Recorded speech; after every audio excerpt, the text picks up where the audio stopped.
पुन्हा तोच तोच विचार डोक्यात येतोय म्हणून चिंताग्रस्त झालायस?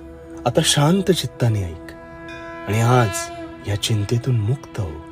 तुला ठाऊक आहे का, विचार हा तू करतोस. त्यामुळे तू विचारांचा गुलाम नाहीस, तर विचार तुझे गुलाम असले पाहिजे. आता ते कसं होईल?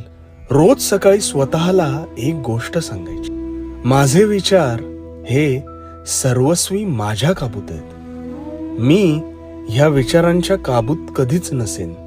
हे न चुकता स्वतःला निरंतर सांगत राहिलास तर तुझे अंतर्मन त्यावर विश्वास संपादन करेल आणि हळूहळू तू ह्या विचारांच्या पिंजऱ्यातून मुक्त होशील.